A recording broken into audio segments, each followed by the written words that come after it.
My name is Jared Altick, and I'm a chaplain with the police department. You're listening to a bonus episode of Hey Chaplain. Hey Chaplain is the police wellness podcast, and although we normally focus on interviews with police officers, today we're talking to Brandi Fischer, a sexual assault victims advocate with an organization in Kansas City called MOCSA. Part of Brandi's job is going into police academies to teach officers about sexual assault and the impact of trauma on a victim. She has a lot of really good coaching on what to do and what not to do when talking to a victim, but she also has some really fantastic insights on when and why a rape victim might be lying or telling you the truth. Here's Brandi Fischer. Hello, Brandi. How are you today? I'm good. How are you? I'm doing great. I'm so glad you're here today. I was eager. You came highly recommended.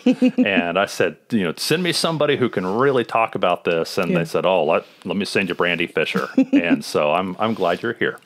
Tell me a little bit about MOCSA. What is that organization? Okay, so MOCSA is the Metropolitan Organization to Counter Sexual Assault. So in the early 70s, a local coalition of criminal justice folks, health professionals, mental health professionals, and just other professionals and actually survivors in the community came together to figure out how to build some type of organization that can help survivors of sexual violence. And this was primarily in Kansas City, Missouri? Yeah, it was KC metro area. Okay. Yeah, there was a need. They saw a need to help survivors who had been experiencing sexual violence because there wasn't anything at all in the KC metro community. Okay. And then in 1975 is when MOCSA was created.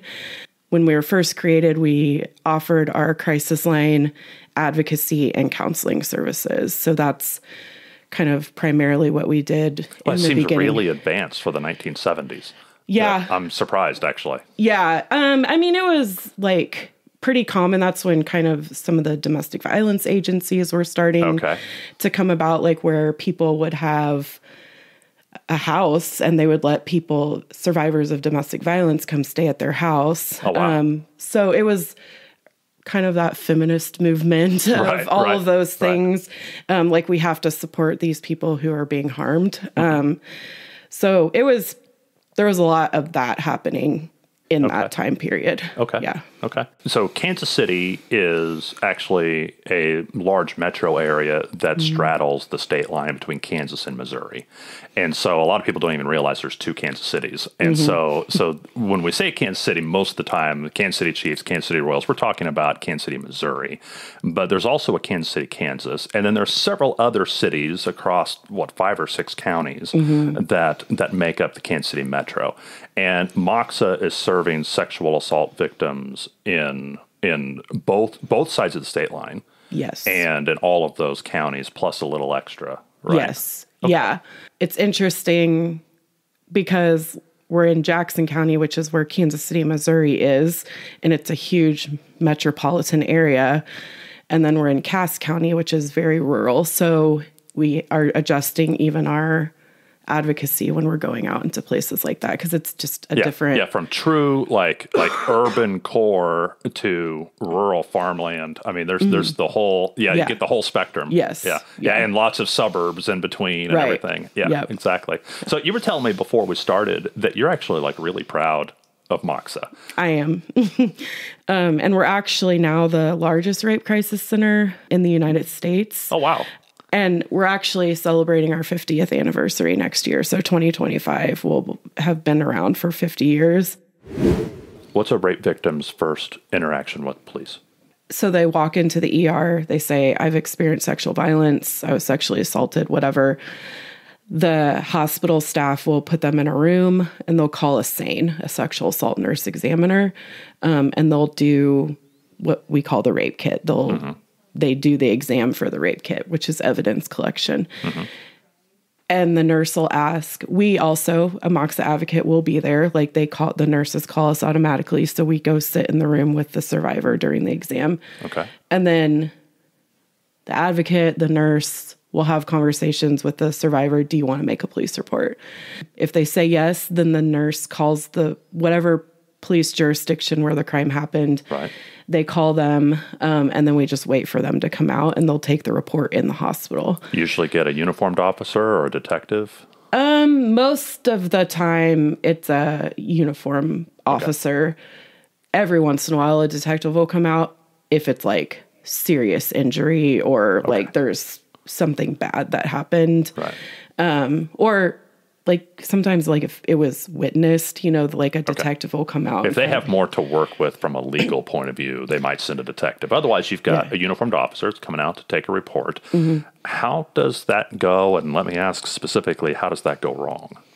It goes wrong when an officer walks into the room, doesn't sit down.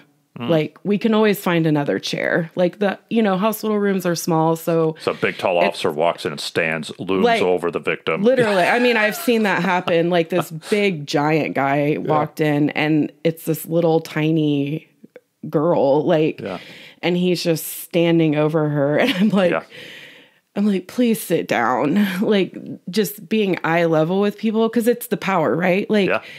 Sexual violence is about power and control. It's not about sex. It's not about attraction, anything like that. It's about intimidation and manipulation. Right. Controlling somebody else, having power over somebody else. Well, police already have that power, right? Yeah. Like they are the literally carrying a gun. Right. They're enforcers of the law. That's their job. So they're walking into the room with this just power. Any way you can lessen that is going to make the survivor feel calmer. Like sitting down, saying, I'm sorry. I'm sorry this happened to you. So you're sympathizing. Yeah. You're you're turning your empathy on. Really is what we want. We want that empathy where you're trying to understand how hurtful this was for that other person. And connect. Yeah. And making that connection. Introduce yourself. Most police do that. But every once in a while, you kind of get in a hurry. And you got to be careful, too, if you're introducing yourself, not to bark it at them. Right. Yeah. Right. I'm Officer so-and-so. Right. Yes. Right. Okay. Yeah. I always say, walk in the room and put your bias away, put your judgments away, and then soften yourself. Because that's what I have to tell myself, too. Brandi, be soft. Because sometimes I'm not. So that's how I think about it a lot. Yeah. For an officer, that's just another call for service. Mm-hmm. But for the victim, this is life-changing, traumatic experience. Yeah. So, okay. Yeah. So the first time they do the report, and the victim is typically asked to describe what happened, give some kind of timeline. Mm-hmm. What goes wrong for the victim? Well, the timeline part is hard because they've experienced trauma. So trauma changes the chemicals in your brain. It affects the way memory is actually stored different during a traumatic event. Like if you are in a car accident or you see a car accident, and you're going to go tell if I was going to go tell my husband later that day, to me, that was traumatic and I'm going to tell the story differently. It's not going to be linear. I'm going to have a hard time recalling the details. Yeah. And they do. Survivors have that issue. They actually can't remember what happened during the whole entire thing. Yeah. So the way I explain it, which only hurts them later when they want to come back and fill in some of those gaps. Now it sounds like the story's changing. Exactly. Yeah. Exactly. But it's not. It's just how memory works after experiencing trauma. And the details are the same. They may just be flipped around. Maybe they thought the actual assault started earlier than it did, or, different elements of the assault were in a different order. That doesn't mean people are lying, or if they forget stuff. If they straight up forget things, that also doesn't mean that they're lying. What's an example of something they would forget? I worked with somebody who, she was at a gas station and somebody ended up getting in her car. And he actually physically assaulted her, like in the parking lot of the gas station. But then he took her somewhere else and raped her. When the police came, she didn't tell him about the rape at all. Oh, wow. Because she was just like completely just traumatized. And So she's able to report he assaulted me, he beat me up, but then she left out the sexual part. And there was witnesses because it was at a gas station, like, and it was on video. So the first part of the event, but then he takes her to another location. Yeah, like somewhere totally different. Out. Yeah, she totally forgot, and we got to the point where we were engaging with prosecution, and so this is like. It got charged real fast because it was on video, like the actual physical assault. And that's what they charged was the physical assault. But we were on the phone with the prosecutor and she was like, what about the rape? They were like, we don't know what you're talking about. Like she just didn't, she forgot. And she. Well, she's coping. Yeah. So she's blocking that out. She's not deliberately lying about it. She just can't go there. No. And that's part of trauma. Yeah. And it's so difficult because cops, one of the main things they're working through any interaction they have with the public is, well, who's lying to me and how much are they lying? And a lot of times the answer is everybody. And the other answer is a lot. Right. And so they're constantly, disbelieving and distrusting, most of what they're hearing. But when they're going to a victim who is having memory gaps and they're blocking things out because they're not ready to talk about something like that yet, do you have any advice to a police officer? How do you manage a case where someone's only giving you bits and pieces of what you need to know? Have an advocate. Call your advocacy center. If you have one in your area, work with an advocate. That's my biggest. I'm always going to say that. As advocates, we increase the comfort level for survivors, and they're telling us just random bits and pieces as we're engaging with them, different parts of the story that they haven't told the police. And I'll step in, I'll be like, hey, did you tell the police that? Did you tell the detective that? Or in the moment, when we're making a police report or we're sitting down in a detective interview, I have heard a lot of the story from the survivor, and I'll be like, hey, can we take a break and talk to the survivor and just be like, hey, you told me this. Is that something that you want the police to know? Because they do need to know that. What is your job with MOCSA right now? So I'm a coordinator of advocacy. So I supervise half of the advocacy team. We have 9 advocacy and outreach specialists, and I supervise 5 of them. And then I do still have my own caseload, is what we call it. So I get paired with survivors, either through the crisis line at the hospital. Sometimes our therapists will refer survivors over to us. I go to court with people, file orders of protection with people. Go into police interviews. Detective interviews. Why did you get into this? And why do you still do it? You said you've been there for 8 years? Yeah. I've been in this field for 11 years. I did domestic violence advocacy for a few years before I came to MOCSA. This seems like a job where you'd be a lot of secondary trauma, be a high amount of burnout. Yes. Why do you do it? I do it because it's just who I am as a human being. I've always been like this. I've always been like, we gotta help these people. We have to help people, and I am not afraid to say stuff. Yeah. I remember when I was in high school, so I was a senior. My sister was a freshman in high school. One day it was in the morning before school started, and she came and she was like, this guy keeps touching me and hitting on me and saying inappropriate things to me. And I was like, that is not happening. So I flew out. He was in band. So I flew off into the band room, and I was like, you need to stop. This is inappropriate. And I was like, it's just unacceptable and you need to stop. I don't want to ever see it happen again. You're an advocate at a young age. I've always been like that because I'm like, people deserve to have support and to feel good and in their world. What was it like when you began? What was it like first time you sit down with a rape survivor? It's hard. It's hard to hear their stories. How did it make you feel? I mean, it's sad. It's sad, but it's also, I also feel proud that like they trust me and that they allow me to be part of their life. Do you have any idea how many individuals you've helped over the years? Oh, I don't. A lot. Dozens? Hundreds? Probably hundreds, yeah. Okay. Yeah. Is there a day of the week that is more common to see people report sexual assaults? It's so up in the air. Okay. It's not like a Monday morning after the weekend kind of thing? Sometimes, yeah, it's weird how Is there a seasonal time? Summer is always busier because people are out and about,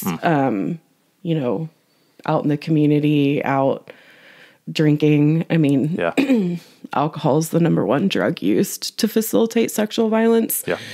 During the summer, people are just out at the bars, whatever, doing things. And so, yeah, it definitely gets busier. So maybe is there a time of day that you get more calls? Not really. It's really, it's funny. Last year was our busiest year ever in the history of MOCSA for hospital advocacy, where we go to the hospital. And before last year happened, we kind of slowed down after summer. And then last year it was just like a total anomaly where it was just like, we were so busy through the winter, during seasons where we're not as busy, we were just like solid busy. Any choice we can give them, we're going to give them. Okay.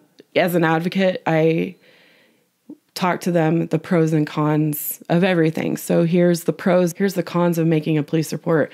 And some of those are that a lot of these cases don't get prosecuted. And so you're going through this whole process, you're telling your story in detail over and over and over again, and then they just never, either the case doesn't get picked up, like the prosecutor doesn't charge, or they do, it goes to trial and juries don't believe survivors really at all.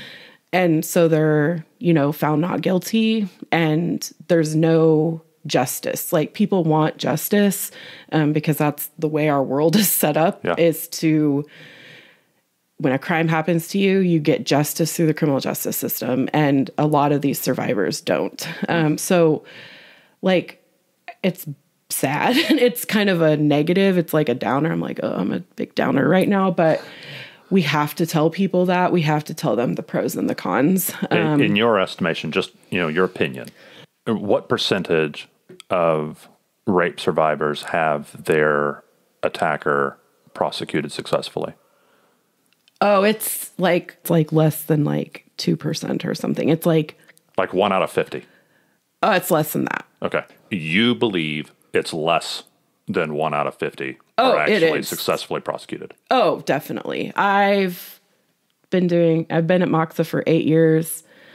I think I've had less than 5 people charged. So if somebody is worried like, oh yeah, but what if this woman is making this up and she's lying about it? I mean, that's certainly a risk, but the truth is, the number of people who go to prison for raping someone is a tiny, tiny percentage of the actual rapes that occur. Right. And those people that are raping other people, there's very few of them. But the people who they do it, they're like 63% of offenders are serial offenders. So they're doing it multiple victims, multiple times. Right. Just over and over and over again. And that's part of that cycle within the criminal justice system. Like, we don't believe this victim, or we do, or we're not acting very well when we're engaging with them, like from law enforcement, not sitting down, not softening, not using all those tools, not understanding trauma. the victims know that, and then they pull back and they're like, I don't want to move forward with this. And how commonly do the victims personally know their attackers? It's like 3/4 of sexual acts of sexual violence are committed by somebody that the survivor knows. Okay. So the stranger danger thing is like stranger getting you on a parking lot. It happens, but it's really rare. It's compared to it for sure happens. Sure, it's absolutely something that happens. Sure, most survivors know the person. Like maybe it's an ex or a current. I mean, you can be raped by your husband. You can be in a relationship like that and they can rape you. But it's more likely to be somebody that they know. Yeah. Maybe somebody they see in class more or something. Complications with, do they go to the police? Do they pursue this? Yeah. Okay. It's harder to find consent in that way.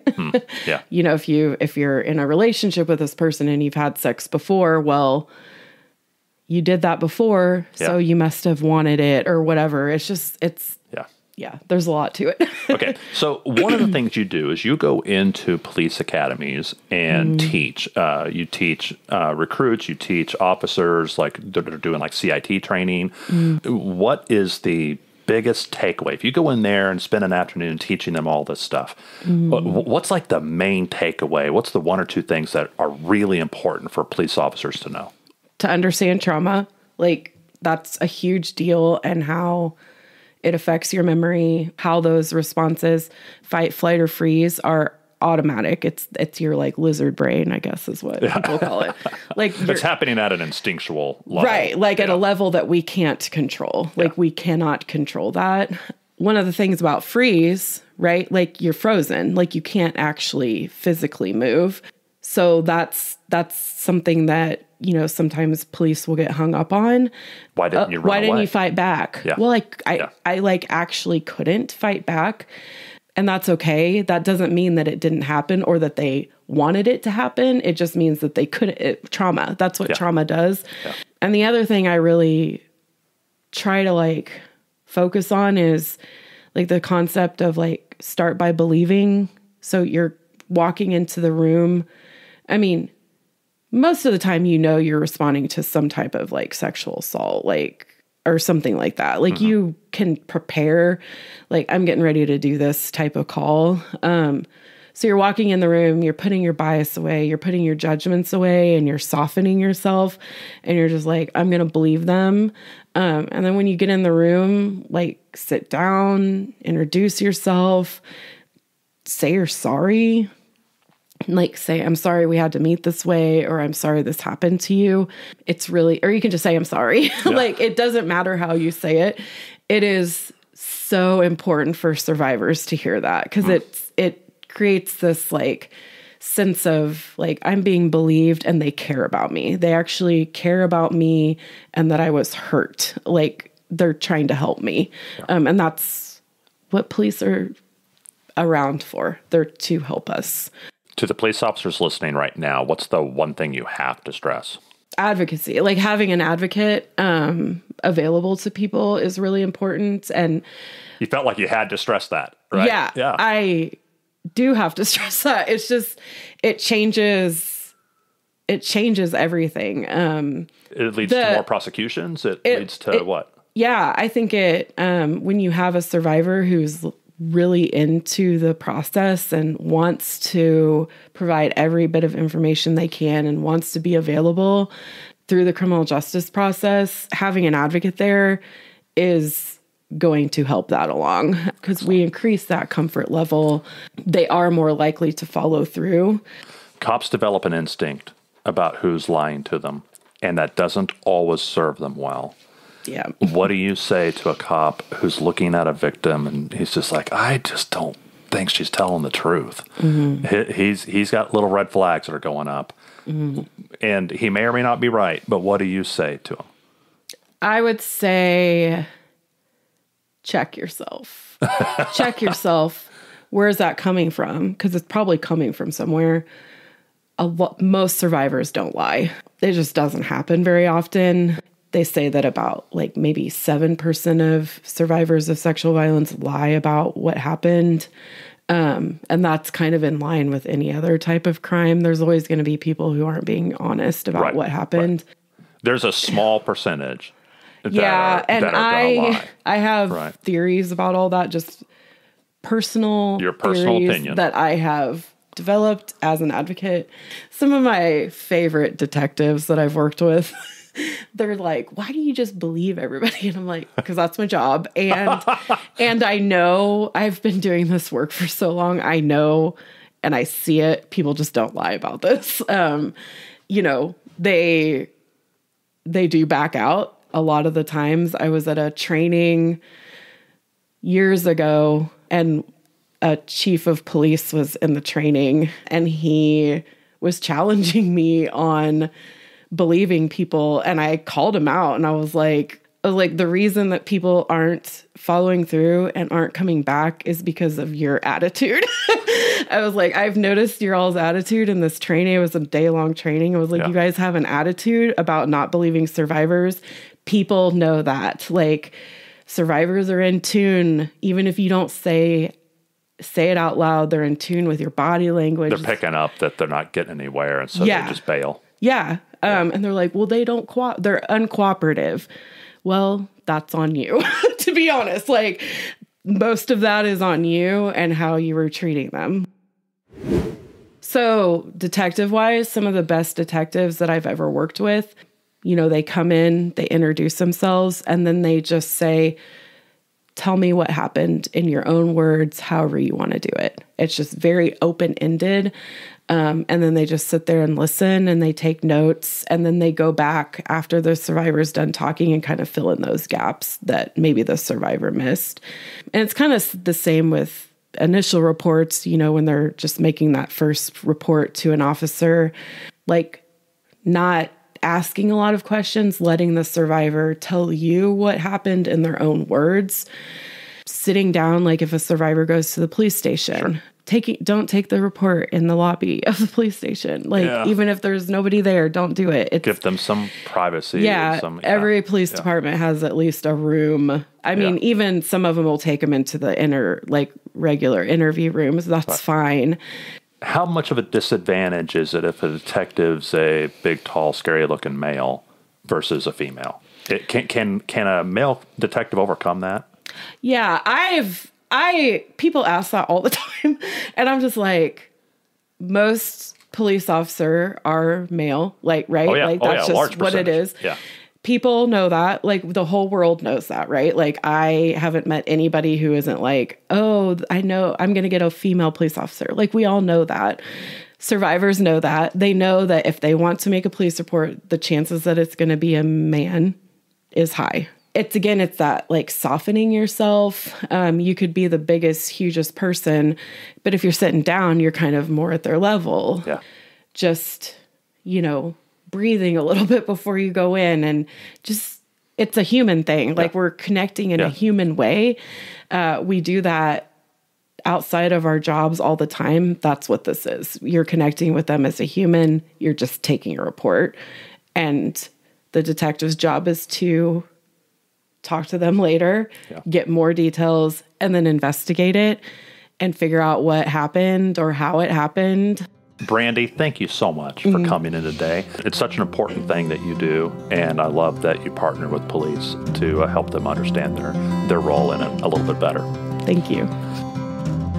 I want to thank Brandi for coming in and talking to me, especially when she was fighting a really bad cough, and she just soldiered through and really gave me some really great content, and I really, really appreciate her making the sacrifice. I want to give a shout out to our CIT officer, Philip Mathis. He was the first one to suggest Brandi as a guest for our show. Thank you, Mathis. This show exists because many of you pitch in to help. Learn more in the show notes. The views expressed here are the personal views of the host and our guest and do not necessarily represent the views of any law enforcement agency or its components. If you like this episode, please share it with a cop or someone who loves a cop. Thank you for listening to Hey Chaplain, and as always, pray for peace in our city.